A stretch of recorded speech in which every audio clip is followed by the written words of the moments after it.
Hola, hockey fans, que pasa? I don't know any more Spanish. That's all I've got for them, but what I do have for you is another week and another week of hockey. USPHL action. We've got a little all-star discussion and some more fun coming your way next. Lucas Jones, Dan K. Show. The Dan K. Show comes up now.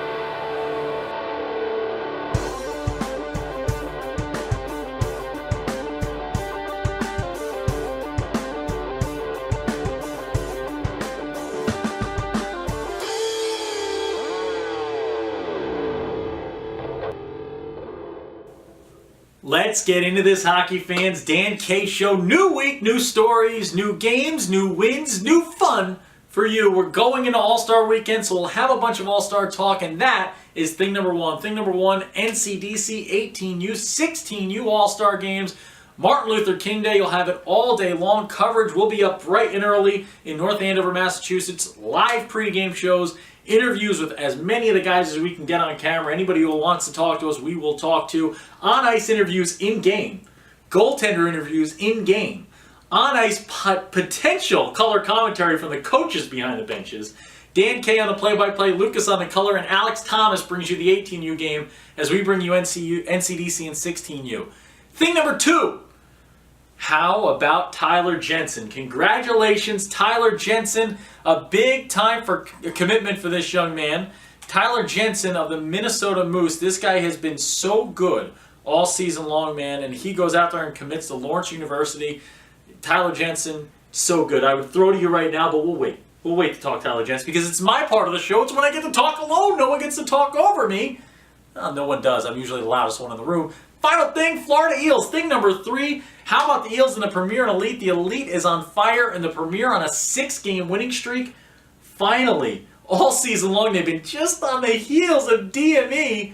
Past the DME Swamp Rabbits for first place in the Florida Division, and that is where we begin our discussion. Let's start in the Premier. 23-11-2, 6-game win streak. 176 goals for that 81 goal differential, huge for the Florida Eels. Yeah, absolutely. You know, it seems like only a matter of time when you talk something like goal differential. When your goal differential is twice as high as the DME Swamp Rapids, that now second place team, it was just about putting the pieces in play. Yep. Right? You had a 6-game win streak. You're 7-3 in your last 10 games, but really the stat that you want to focus on is all those individual guys, right? Because when you've got the numbers as a team, and then you're still in second place or third place, yep. Right? What's not clicking?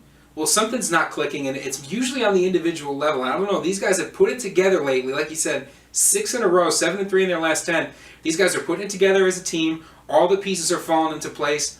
This is why the USPHL season is long. You see Nikita Pinamisov here. This guy, he's had 4 goals in one game in this win streak.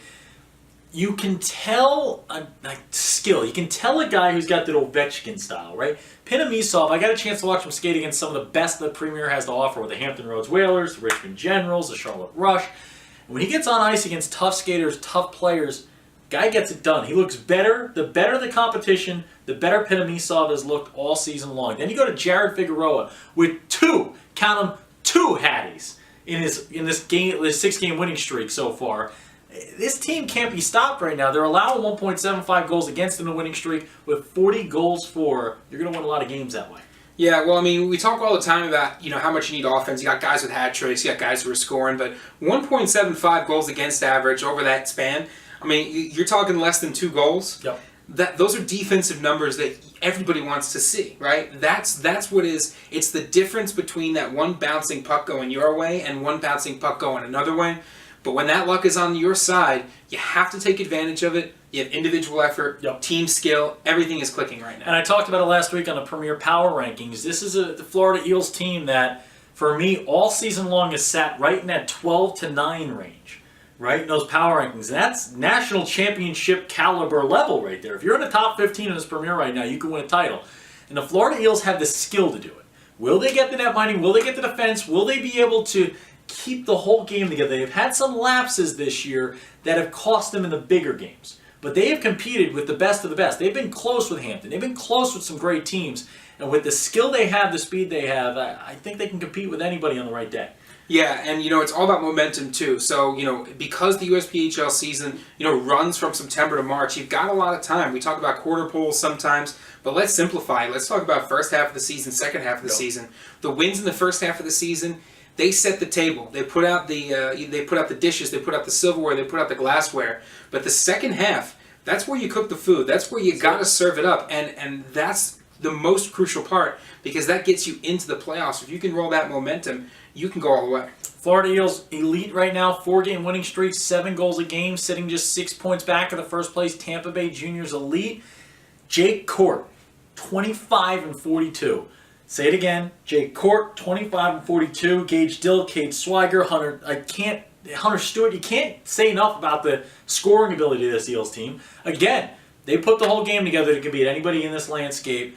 2 teams at the Eels level, and before we close out in the Eels, I think we all know what the most important thing about the Eels organization is just the overall, right? The family feel. You see the Scarpacci's showing up at events. It's a family business. It's a family organization. It's an organization that cares about the lowest person on the totem pole to the top person on the totem pole. They care about guys who have played with them 20 years ago somewhere in this country.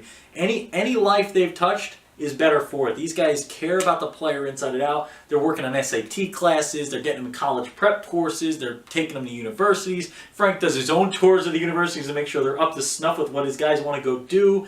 It's incredible work that Frank Scarpacci's doing down there. Yeah, when you talk to Frank Scarpacci and some of those coaches at the Florida Eels, you almost expect them to open up their wallet and have the old school kids of their pictures kind of. Every hockey player every single player just continue to roll out. That's the feel you get from them. So really is a world-class organization. It really is. Frank does a great job there. The whole Scarpacci family just working on that Florida Eels side. You want to know a place to play hockey, man, you can't go wrong down in this Florida division. Great hockey right now. 4 teams that are going to be in the playoff mix. DME, Florida Eels, Tampa Bay Juniors, Florida Junior Blades. Don't sleep on the Blades. Come playoff time, anything can happen. We will see. You'll have to wait and see. We'll have to wait and see as well. We're going to move on and we're going to talk some Northern Cyclones NCDC. Coming up next, Artie Borshov, Mr. DeFazio, and a lot more after this. Here we go. It is time to talk an organization that we have waxed poetic on since they joined this NCDC, since they joined this USPHL landscape. A Bill Flanagan-led squad here, the Northern Cyclones NCDC. This team is on a streak. You always check out that little streak column, and you see a team like the Hitmen who don't ever lose. But, we've talked about the Hitmen a lot. You're going to see a ton of Hitmen here in the All-Star game with how well they've played. 17-game winning streak for them. They can't lose. They never lose. Nobody ever loses. But you want to talk about the second longest win streak here, 8-0-1-0 in their last 9. The Northern Cyclones are heating up here, moving themselves into the 7th place spot, and just 7 points out of 3rd right now. Yeah, and they've been kind of creeping, right? A couple of wins here, a couple of wins there. You watch that goal differential, it starts to get just a little bit smaller. We know their defense is there. We've been waiting for the offense to start firing. The offense has started to fire, and I think the defense is firing with it. That's exactly right, and you look at the bomb, Zach Raybomb. This guy's bombing them in. He's an 18-assist getter. He's an all-star. Congratulations to the Zach attack. And he's been leading the way for this Cyclone team. But then I want to go to 2 defensemen that I got to talk about. An incredible addition to this team has been Bryce DeFazio. The size, the skill, the ability. We did a Northern Cyclones game earlier this year, and I spent about 90% of the game talking about DeFazio. He stands out to me. He stood out to me since day one. The guy's great. Doesn't get an all-star nod here this year. And I mean, he could have easily got one. Just how good has DeFazio been? Well, he's been great. I mean, DeFazio is 99 right now, so he's had some juniors experience, and he's a complete player.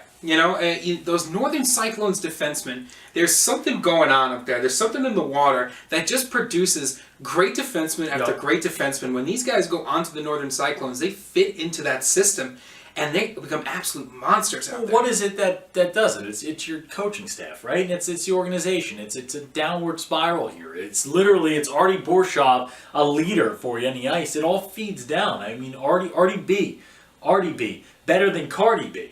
I want to hear Artie B's new track, and his would be Scoring from the Blue Line. That would be the first name of his first album, Scoring from the Blue Line. Then it would be Point Blast Score would be the follow-up hit. His B-sides album would be Hit Through the Boards. Then he would come back, he'd have a hit single late in his career. 10 years later, Artie Borshov has a hit single called D-Pair, D-Man, The Man. It would be an absolutely great song, a hit single. What do you think about all those thoughts? I think I'm confused but supportive. I got nervous, and I just kept going. Once he looks at me like that, it's a challenge. I just want you folks to know that's what the show is all about. It's a challenge, and I don't give in to a challenge. You know, it's like Will Ferrell in Old School. Sometimes you just black out, and that's the way you debate. That's the way you debate. That's the way you talk about Artie Borshov. This guy is next level. DeFazio next level. I would not want a thing to do with the Northern Cyclones in the playoffs. If you ask me, Dan, right now, 6, 7, 8, who do you not want to deal with? I don't want to deal with the Northern Cyclones. I don't want to deal with IHC, but this Cyclones team is just, they're just blue collar, man. They bring the lunch pail to work, and you are going to have to fight for every inch of the ice. You're going to have to find ways to get pucks on net. Your shot on goal total is going to be low, and you're going to have to be perfect when you finally get them through. I don't want to play this team. And I'll tell you who definitely doesn't want to play this team is the Jersey Hitmen. I talked to Toby Harris for that All-Star interview, and we're talking a little bit about the NCDC. You know, Connecticut Junior Rangers working their way up, a couple of teams having a tough stretch of games. And I said, Coach, what are some teams that you don't want to play? And I kind of knew what the answer was going to be, because we've seen how the Hitmen go toe-to-toe with the Northern Cyclones. And he goes, I don't want to play the Connecticut Junior Rangers, and I don't want to play the Northern Cyclones. He goes, those two teams are a wall right now. He goes, I don't know what it is about Northern, but they have our number. Well, folks, this is going to be fun. We're going to have a good time watching this Cyclones team down the stretch. But before we move to the empty net, we have one more segment coming up. Lucas and I are going to dig through the All-Star rosters a little bit and talk a little bit of NCDC All-Star game coming up next. All right, time for our final segment. Before we head to the empty net, we want to just talk through a little bit of this Team American v. Team National. Lucas, can you explain to the folks at home who Team Lucas will be? Team Lucas will be Team National. This is a team headed by Mike Anderson and Jim Henkel, two guys who are, shall we say, on the quieter side of coaches. They can tell you with a gesture what other coaches will have to scream. They're coaches that have put out great defensemen. They're coaches that have put out winning teams. And I'm very proud to call Team National Team Lucas J. Team Lucas J is great. Team National is great. I love the guys on the team. You have a lot of players that I'm a big fan of. You got my guy, Artie Borshov. I wish that I'm going to petition next year that Lucas and I get to be general managers of these two All-Star teams, and we can make some deals. Because I would deal for Artie Borshov right now and add him to my bunch with this squad. I've got a really good look. And what I will tell you is you're not scoring against my top D pair on hashtag Team Dan K, hashtag Team American. You're not scoring against Palasek and Callahan, man. I got the top D pair in the game, and I can't wait to see them match up with Malera, Parasunko, and Griffin taking on Palasek Callahan. That is a clash of titans, man. There's going to be thunderbolts. There's going to be lightning bolts. Sorry, thunderbolts don't exist. Thunderbolt, that's a Queen song where they say thunderbolts of lightning. It would be very, very frightening, and I believe that's what my forward line is going to be. Galileo, Figaro, more like Elkstam, Curran, and Parker. That's three more guys that I'm looking forward to. It's gonna be a fun little matchup. I want to see what Remy does, man. Remy likes to park him in the back of the net. You want to talk about an All-Star game? What's really important in an All-Star game? Ozone face-off wins. Remy Parker, big face-off guy. He's going to dominate the face-off game for me. I'm excited for Team American, Team Dan K. I think Team Dan K wins this. You know what? I've actually been looking at this a little bit, and we can talk as much as we want about Borshov. How great of a defenseman he is, and guys like Lyndon Alger, who is just absolutely great down there, and Johnny Malera and Sasha Parasunko. But let me give you a combination, and if you're listening, Coach Mike Anderson and Coach Jim Henkel, here's my vote for an interesting combination: Johnny Malera, Robbie Griffin, Colin Sline, Luke Rowe, Artie Borshov. I'd be interested to see what that little line goes through, because you got Borshov, who's got the size, Luke Rowe, who's got the ability from the point, Colin Sline, who is an absolute feeding machine, and then you put talent like Malera out there in the ice. I mean, it's overkill. Unnecessary. I am looking for my boys to come up big here. And we're going to play a blue-collar game of hockey. Flash, don't need it. What I want is blue-collar hockey, and every once in a while I want my boy Matty Gervais, to do that little leak-out move he does with the Syracuse Stars right now, where all of a sudden he's hanging at that blue line, playing a little high defense, puck goes to the left side of him, and he disappears. Next thing you know, two-line pass, blue line shot, score! Matthew Gervais is going to put a breakaway goal in this game. He'll be found by Aiden Curran, who's aiding him with a big-time pass. I can't wait. NCDC All-Star Game. Remember, Team American. It's Team Dan K. Hashtag Team Dan K. Team National. Hashtag Team Lucas J.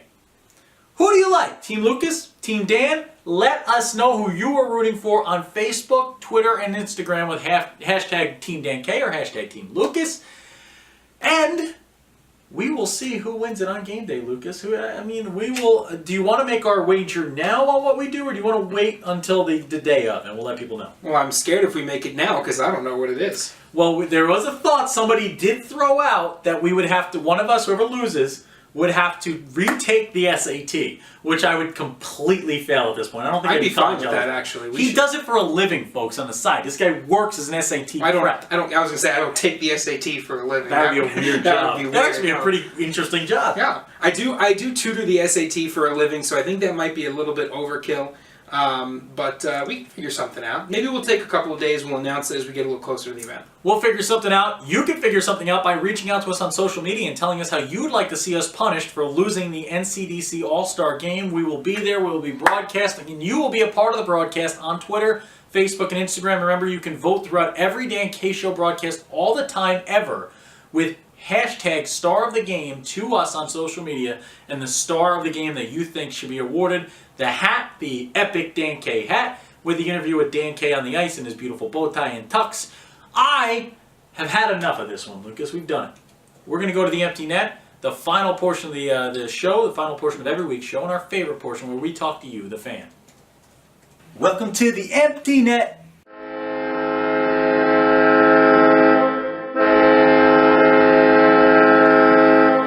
Time for our favorite segment of every show, The Empty Net, where we talk to you, the fan, or inform you, the fan, about where we will be next. Sunday, watching football games and preparing for the All-Star Game. Monday, North Andover, 3 All-Star games all in one day, over 100 All-Stars in attendance. We're going to have some fun with that.